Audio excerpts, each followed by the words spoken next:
Madam आजकल बड़े शायराना अंदाज में रहती हैं और जबकि इतने सारे आप व्लॉग देख रहे हैं, आपको इससे पहले ये शायराना अंदाज कभी भी दिखाई नहीं दिया होगा कि उन्होंने कोई शायरी की 4 लाइनें 8 लाइनें कभी भी किसी भी मौके पर किसी भी बात पर उन्होंने बोली हो। तो क्या आपको शक नहीं होता कि ये इस तरह से अचानक ही कैसे शायर बन गई इतनी बड़ी? तो ये शायर बनी नहीं है, जो आज तक ये करती आई हैं वही किया है इन्होंने। आज भी जो ये पढ़ी है कविता, ये पूरी की पूरी चोरी की है। मैडम का जो नया व्लॉग आया है उसमें उन्होंने एक कविता पढ़ी है। उसकी शुरुआत कुछ इस तरीके से है।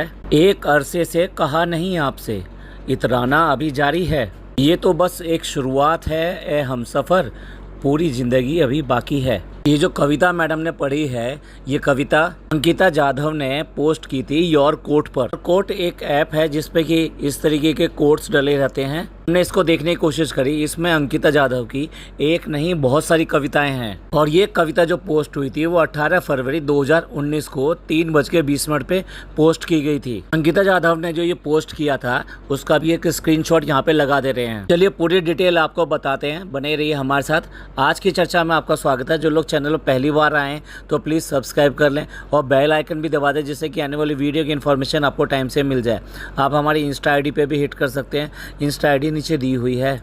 तो मैडम जो आज तक करती आई हैं वही अब कर रही हैं। इससे पहले आपको देखा होगा कि कितनी सारी रेसिपीज़ ये अपने व्लॉग में बनाकर दिखाती हैं और उन रेसिपी का भी चोरी पकड़ी गई थी, क्योंकि इन्होंने एक प्लेटर बनाया था नाचोस का और वो जो इन्होंने कॉपी किया था वो कविता किचन वाली जो कविता जी हैं उनके एक रेसिपी से कॉपी किया था और ये बनाकर पेश किया था जैसे कि ये उनकी अपनी रेसिपी हो, यही उन्होंने बनाया है। बाद में सबके सामने जब ये बात खुल गई और यहाँ तक कि कविता ने भी एक्सेप्ट किया कि वो उसी की रेसिपी है जो कुछ महीने पहले लोड की गई थी। मैडम और जनाब, इनकी चोरी लगातार पकड़ी जाती है और उसके बाद में भी ये करने से बाज नहीं आते हैं। झूठ बोलने पे अभी भी पकड़े गए थे जब इंस्टाग्राम के अकाउंट के बारे में इन्होंने झूठ बोला था, जो इन्होंने लगभग साल भर पहले बना दिया था, अक्टूबर में बना दिया था। लेकिन उसके बाद में भी दोनों इतना ड्रामा करते हुए दिखाई दिए। मतलब तुम एक्टर हो तो क्या लोगों को बेवकूफ़ बनाओगे? पता नहीं इसके इनके जो फ्रेंड हैं, फैंस हैं, जो उनको क्यों समझ में नहीं आता ये सब चीज़ें कि ये कितने बड़े चोर हैं और आपको लोगों को बेवकूफ़ बनाते हैं। बाद में आके जनाब ने इस बात को एक्सेप्ट भी किया कि हाँ अकाउंट हमने पहले बना दिया था, क्योंकि नाम जो है मिलता नहीं है इसलिए अकाउंट इन्होंने पहले बना दिया था। तो जब अकाउंट बना दिया था और एक्सेप्ट भी कर रहे हो तो फिर क्यों करके उस टाइम में ये नहीं कहा कि अकाउंट तो हमने बना दिया, चलो अब उसको एक्टिव करते हैं। अरे कम से कम झूठ बोलो तो ऐसा तो बोलो कि मुंह दिखाने के काबिल रहो। कुछ ऐसे वर्ड तो बोल दो जो बाद में कि ये कहना चाहिए कि भाई देखो हमने ऐसा तो कहा था ना, हमने ये तो नहीं कहा था कि पूरा पूरा नया अकाउंट बनाना है। तो इनकी चोरी अक्सर पकड़ी जाती है, वो चाहे घर पे मंगाया गया अवार्ड हो जो मैडम ने जनाब के लिए मंगाया था, जनाब दिखला जाके बाहर होने के बाद में। तो सो कॉल्ड जो दुबई के एक इनके फ़ैन ने उनको वो अवार्ड यानी कि वो ट्रॉफ़ी भेजी थी, जो बाद में सारा खुल कर आ गया कि उन्होंने किस साइट से अप्लाई करके ये वो वाली ट्रॉफी अपने घर पे मंगवाई थी। एक नहीं, अब तक तो दर्जनों उदाहरण हो चुके हैं कि जब इनके झूठ लगातार पकड़े गए हैं। आप ही बताइए, कविता या फिर ये कहिए कि शायरी, ये सब लिखने का जो स्किल होता है, ये जो हुनर होता है, ये ऐसे ही एक दिन में पैदा नहीं हो जाता है। जिन लोगों में ये हुनर होता है वो कहीं ना कहीं इनकी बातचीत में, इनके उसमें सामने आ जाता है। जैसे आशुतोष राणा जो हैं, कि आप कोई भी इंटरव्यू देख लीजिए, उस इंटरव्यू में कहीं ना कहीं कोई भी अपनी बात को साबित करने के लिए वो अपनी कोई भी लिखी हुई कविता या किसी और की लिखी हुई कविता के बारे में 4 से 5 लाइनें बोल देते हैं अपनी बात को साबित करने के लिए। जावेद साहब का इंटरव्यू सुनो तो जावेद साहब भी जो है अपने इस इंटरव्यू में कई बार अपनी बातों को कहने के लिए, अपनी बात को जस्टिफाई करने के लिए वो कोई ना कोई ऐसी लाइनें बोल देते हैं।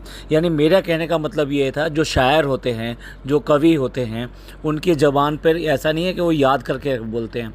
आप कुमार विश्वास को देख लीजिए, कुमार विश्वास का कोई इंटरव्यू होगा, कोई बात होगा या किसी से बातचीत कर रहे होंगे तो कहीं ना कहीं उनकी जो अपनी रचनाएँ हैं उनमें से 1 या 2 लाइनें वो आ ही जाती है सामने। क्या ऐसा कुछ मैडम का आपने देखा है? मैडम जो कभी प्यार जताते हुए मिलती हैं जनाब के साथ में, बच्चे के साथ में, अपनी माँ के साथ में, अपनी सास के साथ में और अपनी जो ननद है, प्यारी सी ननद, क्या आज तक आपने इन लोगों के किसी के बारे में 2 लाइनें 4 लाइनें प्यार मोहब्बत की कहते हुए सुना है? अब भाई ये कोई बात नहीं होती कि घर में कोई ऐसे शायरी या ये सब नहीं करता। अरे जब आप व्लॉगिंग कर रहे हो तब आप घर में नहीं हो, तब आप लाखों लोगों के सामने हो। ऐसे टाइम पे आदमी अपने सामान्य रूप में नहीं होता, वो थोड़ा सा बनकर या कहिए कि थोड़ा सा अपने आप को प्रेजेंटेबल दिखाने की कोशिश करता है। इसलिए कई बार अपनी बात को साबित करने के लिए अपनी स्किल को यूज़ करता है, अपने हुनर को यूज़ करता है। इनका हुनर अगर ये कविता लिखना या फिर शायरी करना है तो वो सामने कहीं ना कहीं तो आता। अब मैडम को सबसे ज़्यादा ये लग रहा था कि अब मैं कुछ नहीं कर रही हूँ तो ये कविताएं और ये सब लिखूंगी और वो लोगों के सामने लेकर आऊँगी। अब मैडम एक डायरी दिखा रही है कि वो जिस पे डेट लिखी हुई है कि 6 मई 2016 को साथ में बैठे हुए अचानक ही उन्होंने ये कविता लिख डाली थी। 22 फरवरी 2018 को इनकी मैरिज हुई थी जनाब के साथ में। तो इसका मतलब ये है कि अगर मैडम की बात मान लें तो ये शादी से पहले मैडम ने जनाब के लिए लिखी थी। आप सोच कर देखिए 2 साल पहले ये जनाब के कांटेक्ट में थी और उस टाइम क्या कर रही थी, जनाब ने को बिना शादी के अपने घर में लेकर रह रही थी। और उसके बाद में इनके मम्मी पापा आए यहाँ मुंबई और वहीं पे फ्लैट लेके रहे एक ही बिल्डिंग के अंदर, जो फ्लैट भी मैडम ने ही दिलवाया था। तो मैडम की इस टाइमलाइन की बात करें तो 2 साल पहले इनका जो प्रेम मिलाप जो भी कुछ है वो सब चल रहा था और ये उस टाइम में चल रहा था। क्या इनका डाइवोर्स हो गया था उस टाइम पे? डाइवोर्स नहीं हुआ था तो ये सब चल रहा था, यानी ये कविताएं लिखी जा रही थी और जनाब को अपने साथ लिविंग रिलेशनशिप में रखा जा रहा था। व्लॉग में मोहब्बत प्यार की बातें बता रही हैं कि कैसे कैसे उनके और जनाब के बीच में हुआ था। तो थोड़ा सा ये भी बता देना अपने इन सारे दर्शकों को। डब्बा तो आज तक बता नहीं पाई कि अपनी उसकी लव स्टोरी क्या थी। जनाब और मैडम ही बता दें कि उनकी लव स्टोरी क्या थी, शादी से पहले उन्होंने क्या क्या कर लिया था और क्या क्या करते थे और किस तरीके से सारी चीज़ों को साइड में रखकर जो आज इतनी बड़ी बड़ी बातें करते हैं, बड़े एथिक्स दिखाते हैं, बहुत हम्बल बनते हैं, बहुत ही ज़्यादा रिलीजियस बनते हैं। मतलब उनके लिए इस्लाम और ये सब चीज़ें इतनी ज़्यादा ऊपर हैं। तो ये जो इन्होंने शादी से पहले जितने कांड किए थे उनकी स्टोरीज थोड़ा खोलकर बताएं ना। ये कविता वविता क्या होती है, कविता के पीछे की क्या कहानी थी, कैसे करके लिख दी गई, वो भी बता दीजिए। अब अगर मैडम की बात को माने कि ये इन्होंने जो पोस्ट लिखा था वो 6 मई 2016 को लिखा था और अंकिता ने जो ये पोस्ट डाला है ये वो डाला है 20 फरवरी 2019 को। अब के लगभग 3 साल बाद में अंकिता ने पोस्ट डाला है।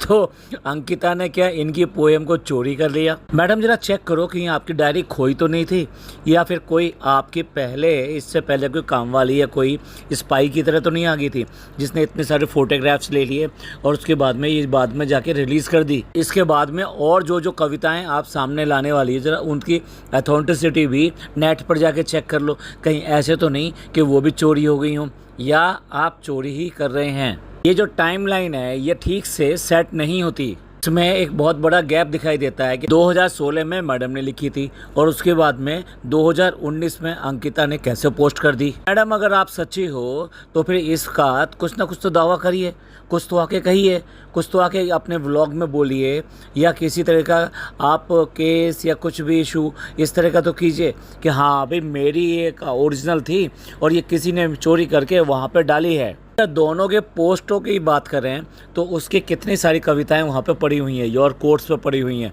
मे भी कहीं और भी उनकी होंगी। तो वो तो बेसिकली आज नहीं, वो तो लगातार लिख रही है और ऐसे तो नहीं सारी वो भी मैडम की उठा के चोरी कर रही हैं या कहीं और की चोरी कर रही हैं। दूसरी तरफ मैडम का कहीं पर भी ये दिखाई नहीं देता। जनाब तो यहाँ तक कहने को तैयार हैं कि इन सब की मैं किताब छपवा दूँगा, मतलब चोरी की किताब छपवाओगे जनाब। पहले तो उस किताब छपने से पहले यही रियलिटी चेक कर लीजिए कि एक्चुअल में ये जो पोएम है वो किसकी है, ये अंकिता की हैं या फिर मैडम की हैं। अच्छा, इस सब के बीच में एक और चीज़ हमको दिखाई दी। मैडम ने फेसबुक पर अपने एक पोस्ट डाली थी और ये जो फेसबुक वाली जो पोस्ट डाली थी ये 7 फरवरी 2018 में डाली थी, यानी जब ये वैलेंटाइन डे का वीक चलता है उस टाइम में मैडम ने रोज़ डे पर ये वाली पोस्ट डाली थी, और ये पोस्ट क्या डाली थी, वहाँ पर मैडम ने खुद इस कविता को, पूरी यही वाली कविता थी, इस कविता को पूरी तरीके से अपनी आवाज़ में वीडियो के साथ में पोस्ट किया था। यानी वहाँ पर जो पोस्टिंग हुई थी ये 2018 में हुई है। तो अगर आप सारी टाइमलाइन को देखें कि 2016 में मैडम ने लिखी, यानी कि अपनी डायरी में लिखी, उसके बाद में 2018 में इनकी मैरिज हुई जिसके ऊपर ये सब ये चल रहा था। इसके बाद में 2019 में अंकिता ने इस पोस्ट को योर कोट्स पर डाला। इसी बीच में 2018 में मैडम ने ये फेसबुक पर भी डाली है। अब ये तो एक बार में बिल्कुल मिस्ट्री सी दिखाई देती है कि ये एक्चुअल में किसकी की है, अंकिता की है या फिर ये मैडम की है। इतना तो पता है कि मैडम में बहुत ज़्यादा शायराना चीज़ें नहीं हैं, उनके अंदर कवि या फिर एक शायर की बात नहीं है, क्योंकि अगर ऐसा होता तो वो कहीं ना कहीं अपने 4 लाइनें 8 लाइनें कहीं ना कहीं लिखती या कुछ करती। ऐसा नहीं होता है कि वो पहले बचपन में जो किया करती थी, राइम सुनाया करती थी या वैसा किया करती थी, तो आज वो एकदम भूल गई हैं उसको जो हुनर अच्छा आता है वो उसको कहना भी आता है। तो मैडम का इसके बाद में तो कहीं पर भी कुछ इस तरह का पोस्ट या फिर कोई ऐसी बातें या 4 लाइनें, या जैसे कि व्लॉग बनाती हैं वो, कभी कभी अपनी मेमोरीज़ में खो जाती हैं, बचपन की मेमोरी में या कहीं पर, तो तब भी मैडम ने कभी भी इस बात को नहीं बताया। तो इससे तो नहीं लगता कि मैडम के अंदर ये वाला हुनर है कि वो एक शायर हैं या एक कवित्री हैं। दूसरी तरफ अंकिता की कई सारी पोस्ट दिखाई देती हैं, वो अलग अलग टाइमलाइन की हैं, यानी सब कोई एक दिन में नहीं डाली हैं। उसने ये वाला पोस्ट जो जिसकी हम बात कर रहे हैं ये 2019 में डाला था, जबकि उसने अपना अकाउंट योर कोट्स पे जो बनाया था वो उससे 1 साल पहले बनाया था। यानी उसकी और भी कई सारी पोस्ट हैं वहाँ पे अभी तक भी पड़ी हुई हैं। मुझे नहीं लगता कोई भी पब्लिक प्लेटफॉर्म के ऊपर किसी दूसरे की क्रिएटिविटी को अपने नाम से डालेगा। अब ये तो एक मिस्ट्री बन गई कि एक्चुअल में ये किसकी है। ये तो पता है कि मैडम तो नहीं लगता कि उनमें ये हुनर है, लेकिन दूसरी तरफ उसकी लगातार पोस्टें हैं तो समझ में आता है कि शायद वो इसी फील्ड से रिलेटेड है।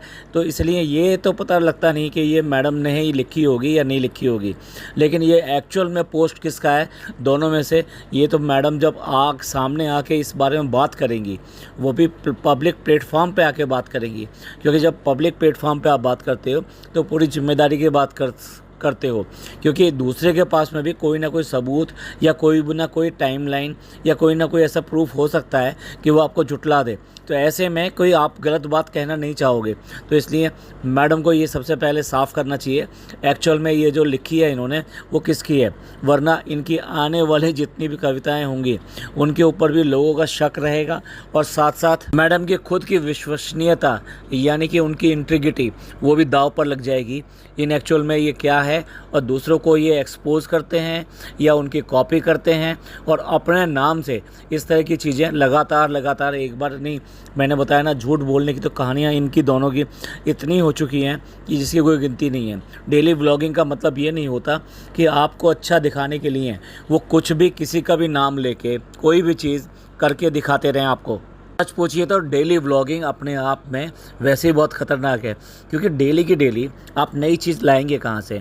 आप उसकी नई चीज़ लाने के लिए क्या करते हैं, झूठ और प्रपंच रचते हैं, यानी ये जो कहते हैं ना प्रैंक कहते हैं जिसको, या स्क्रिप्ट कहते हैं, ये सब चीज़ें यूज़ करते हैं। आज के व्लॉग में क्या दिखाना है, आज के व्लॉग में क्या करना है, तुमने मेरे से ये वाली लड़ाई करनी है, मैंने उसके ऊपर ऐसे रिएक्ट करना है, हमने बच्चे का ये चीज़ दिखानी है। आज हमने एक काम करते हैं, अब एक मॉल चले जाते हैं, फिर उसके बाद में घर पे आके एक रेसिपी बना देते हैं। तो मतलब पूरी स्क्रिप्ट जो है झूठ लिखी जाती है।